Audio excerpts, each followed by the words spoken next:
After World War II, American tractor manufacturers got pulled into a horsepower race that nobody formally planned, but everyone kept feeding. IH, Ford, John Deere, every new model cycle pushed the headline number higher. Nobody stopped to ask whether the rest of the tractor could actually handle the extra power. Farmel 560 is where the bill arrived. With the 1958 launch weeks away, IH engineers bumped the engine displacement at the last minute for one reason. The John Deere 730 had a better spec sheet number, and they needed to beat it. The engine got bigger. The drivetrain didn't. They bolted the new output to the same rear axle architecture as the original Farmel M, designed in 1939. Under field load, the ball bearings in the bull gear pinion seats walked out of their housings, locked the gears, and blew the rear axle housing apart, sometimes mid-planting, sometimes mid-harvest. Farmel 460 made the same call, a heavier engine on an unmodified rear axle borrowed from the Farmel H. Same shortcut, same result. By June 1959, IH mechanics were working around the clock, tractors coming straight back from fields with final drives destroyed. Not a few. Hundreds, every 460, 560, and 660 in service was recalled regardless of condition. Dealers replaced final drives for free. The bill, roughly $19 million, over $200 million today. IH caught Deere on horsepower. The cost of catching them erased 5 years of market trust. Ford's 6000 Commander launched in 1961 with Select O-Speed, a 10-speed hydraulic mechanical transmission that shifted under load without a clutch. The idea was legitimate. Under 66 horsepower, the unit failed consistently, and Ford's response wasn't to fix it. They detuned the engine from 66 to 62 horsepower. The 1963 Nebraska tractor test documented that officially. A safety recall followed separately. The transmission could drop into neutral on a slope with no input from the operator. Dealers called it a refinement. Farmers read the Nebraska results. John Deere 2010, same year, ran a new proprietary engine precise enough that most dealers didn't have the knowledge or tools to service it in the field. The hydraulic pump leaked at the fittings routinely. Fixing it took 8 to 20 hours. During harvest, 20 hours isn't a delay. It's the season. 3 companies, 3 different failures.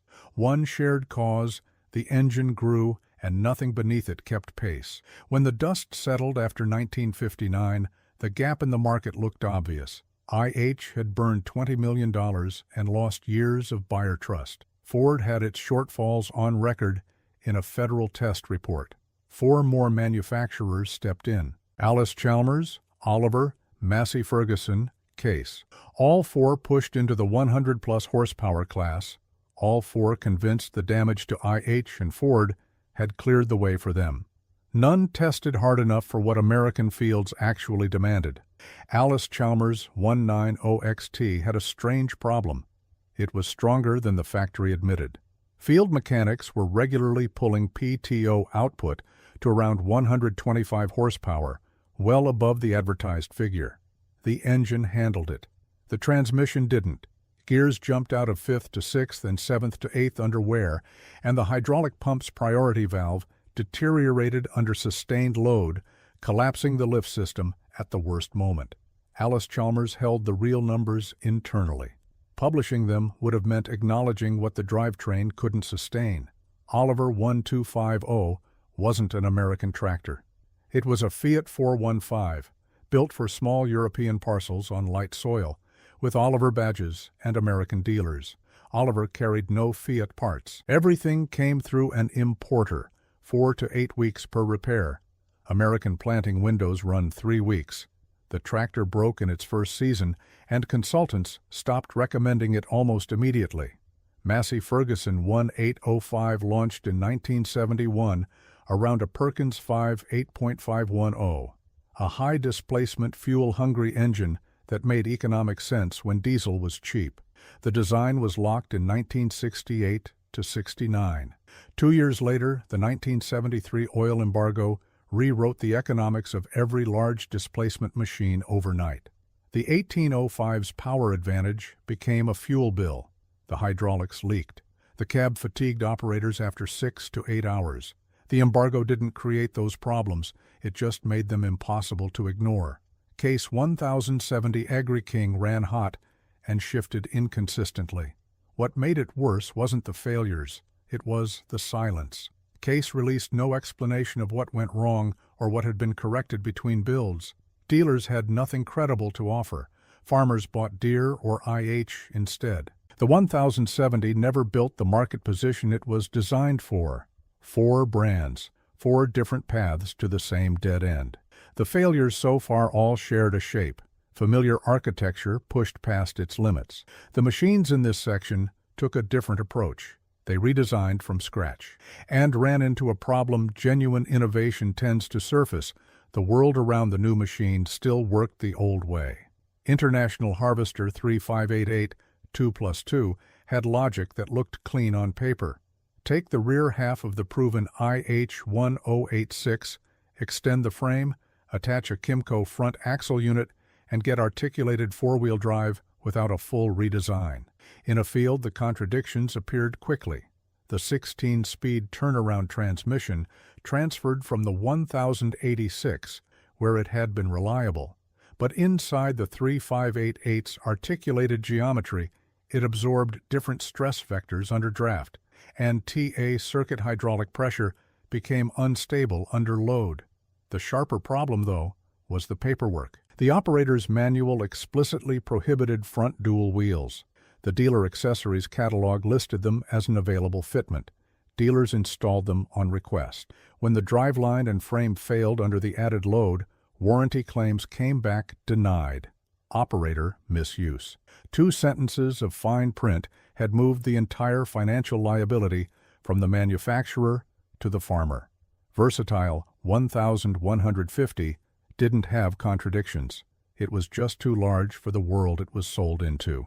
The machine ran a Cummins KTA 855 at around 470 horsepower, the most powerful articulated tractor on the North American market. On dense prairie ground at full draft, the transmission couldn't absorb the engine's output, and the driveline tore itself apart. The dealer network was solid in Canada and parts of the Midwest and essentially non-existent everywhere else. When something failed, getting parts wasn't difficult. It was impossible across most of the continent. Versatile had built a machine the market had no capacity to maintain. Belarus 510, the MTZ 50 and 52 series, came from a Soviet state factory chasing volume, not margin. The pitch, cheap to buy, built to last, neither fully held. Below -15 Celsius, the 12-volt electrical system failed systematically. Starters and alternators going down in grain region stations every cold season. Hydraulic seals were Soviet nitrile that stiffened and cracked in frost, leaking under pressure exactly when the machine was most needed. Time to first major overhaul came in well below the factory's stated figure. The purchase price was genuinely low. 5 seasons of total ownership cost, downtime, parts, logistics exceeded that purchase price in documented period comparisons. The cheapest tractor in the class turned out to be one of the most expensive to keep running. 3 machines from 3 entirely different contexts. One common failure: they built the product without building what the product needed around it. By the late 1990s, the market had narrowed to a handful of dominant names: Deere, New Holland, AGCO, Case YH, priced as much on brand equity as engineering. For a small farm in the American Southeast or a mid-scale operation in Eastern Europe or Latin America, a new John Deere wasn't a purchase decision. It was a multi-year bank conversation. Mahindra read that gap correctly. The Indian manufacturer had built tractors since the 1960s under IH license, and by the early 2000s was moving into the U.S. through independent dealers who needed a budget entry point for buyers priced out of the dominant brands. Mahindra 255D Power Plus was that product. 25 horsepower, compact, $3,000 to $5,000 below comparable Kubota or Case IH machines. For a small farm or hobby property, that difference was real money. The problems weren't hidden, they were deferred. The two-cylinder 1,490 cubic centimeter engine was designed for Indian smallholder conditions, 4 to 5 hour shifts on lighter soils. American buyers ran it 8 to 10 hours on harder ground. It overheated not from poor engineering, but from a duty cycle it was never built for. Transmission synchronizers showed wear and fluid leaks by 280 to 400 hours before most buyers finished their first season. The injection pump was calibrated for Indian fuel standards. Contaminated diesel, a routine reality anywhere, blocked it consistently enough that owner forums were documenting the pattern within 2 years of U.S. market entry. Parts made it worse. The dealer network was assembled from independent retailers who needed a budget line, not a trained infrastructure with stocked shelves. Critical components came through an importer with 4 to 6 week lead times. The U.S. harvest season runs 3 to 5 weeks. The math wasn't subtle. What made the 255D a case study was how the numbers worked against exactly the buyers who chose it to save money. The price gap versus Kubota was real at purchase. After 2 or 3 repairs in the first 3 seasons, injection pump, transmission seals, front axle wear, that gap was completely gone. Buyers who'd stretched their budgets to avoid a pricier machine ended up spending roughly the same, with fewer hours and lower resale value. A 2012 tractor buy net thread put it plainly: front axle lubrication failures, drivetrain weaknesses, hydraulic leaks, and competing dealers were already using those exact failure points in their sales pitches. When your product's problems show up in the competitor's script, the damage doesn't reset between model years, it carries. The 255D didn't fail because it was wrong for the market it was built for. It failed because it was sold into a market it was never built for, backed by a network that couldn't support it, on economics that only held if nothing went wrong. Everything covered up to now failed in ways you could find with your hands: a cracked housing, a gear jumping out, a fitting leaking fluid, something physical you could fix with the right parts. The machines in this section broke differently, and that shift changed who was even capable of fixing them. From the early 2000s, the big manufacturers moved transmission control, hydraulics, and PTO management onto electronic platforms. The logic was solid. Electronics delivered precision and diagnostic capability that mechanical systems couldn't match. But it also introduced a failure type completely outside what a farmer or field mechanic could handle. A $50 sensor could stop a $100,000 machine, and without a laptop running proprietary dealer software, there was no way to know which one. New Holland TM190 ran a range command semi-power shift transmission that was mechanically capable and generally reliable when it worked. The failure that defined its reputation was electrical. Metal debris from the clutch pack settled on the flywheel speed sensor. The ECU lost its signal. The transmission locked out, mid-field, mid-shift, mid-season. The sensor cost under $150.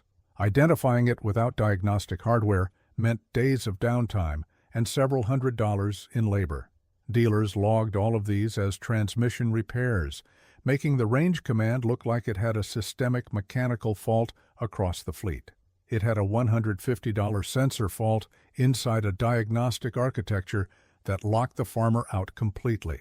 The range command also developed genuine hydraulic instability in the clutch packs, uneven pressure causing hard shifts and accelerated disc wear. Symptoms pointed to mechanical problems while masking a pressure management failure underneath. After any clutch or solenoid work, the transmission required factory recalibration. Without it, the rough shifting continued regardless of how clean the repair was. The selective control valves failed on low-hour machines in the field. U5X error codes appeared without clear mechanical cause, impossible to separate from genuine faults without dealer hardware. John Deere 5055E developed the same kind of problem differently. The hydraulic pump produced a chattering sound between 200 and 400 hours that destabilized both loader and rear lift. The PTO clutch failed along a three-stage chain: pressure, solenoid, clutch pack, and mechanics who replaced the wrong stage got the same symptom back in 2 weeks. Across many 5055E and 5065E owners, the same rear lift scenario kept appearing. 6 hours in, the lift stops responding, the loader keeps working, no fault code generated. Same behavior on different machines in different regions across different seasons. The front axle wore ahead of schedule from insufficient factory-specified lubrication. Early CAN bus firmware generated phantom fault codes pointing nowhere, each requiring a dealer visit to clear. Regret buying a 5055E. That phrase showed up in Deere owner forums between 2012 and 2014 with a frequency that stood out, specifically because Deere buyers are among the most loyal in the industry. When they start saying that publicly, the machine hasn't just underperformed. It's drawn down something that takes years to earn back. Both machines failed the same test: sensor fault, field location, no diagnostic hardware. Not broken in a way you could fix, broken in a way you had to wait out. Every failure in this video came from a decision someone made: a cost cut, a rushed launch, a bad market read, a sensor placed an inch from a debris source. John Deere 693. O Premium is different. Its failure wasn't a mistake made under pressure. It was a legal requirement. A regulation issued in Brussels mandated the component that eventually brought it down. No amount of better engineering or longer testing would have changed that. The law required the tractor to carry what would disable it. Stage 3. Emissions regulations required exhaust gas recirculation on diesel engines above a certain displacement threshold, reroute some exhaust back through the intake, lower combustion temperature, cut nitrogen oxide output. The emissions goal was achieved. What EGR placed inside a field machine was a heat exchanger, the EGR cooler, routing coolant through a component sitting next to a working diesel engine in a machine that vibrated continuously and ran 10 to 12 hours a day. The cooler cracked, not on every unit, not immediately, but consistently enough across enough field hours that anyone watching service data could see the pattern. Coolant entered the intake, reached the cylinders, and the damage moved inward, slowly and invisibly. The coolant level dropped gradually enough that most operators didn't notice until the engine had already been taking liquid for weeks. By that point, it wasn't a cooler replacement. It was an engine rebuild. A 2018 Farmers Weekly report described it plainly: gradual coolant loss, no temperature spike, damage recognized only after the fact. An Ag Talk post from 2016 was more direct. Every single machine carrying EGR valves, coolers, and DPF filters had failed. Not a statistical trend, a completed personal inventory. CAN bus connector corrosion across the 6030 series generated false fault code 2000.09 on the command center display repeatedly. No underlying fault, but a dealer visit required each time to clear it. The coolant pump failed between 4,000 and 6,000 hours, a mid-career repair requirement rather than an end-of-life event. Without an immediate operator response, a failed coolant pump destroyed the engine in 15 minutes at field operating temperature. One documented case at 7,000 hours, a valve seat dropped in cylinder 5. The farmer kept going. The engine didn't. What makes the 693O Premium complicated is the machine underneath the regulation. The base platform was solid, thoroughly understood by dealers, trusted by experienced operators, mechanically refined over multiple generations. Farmers who identified the EGR cooler risk early and replaced it preventively documented machines running past 10,000 hours without serious issues.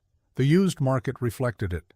A 693O Premium with verified EGR cooler replacement sold at a premium over comparable machines well into the 2020s. The tractor wasn't defective. A component the law required it to carry was defective.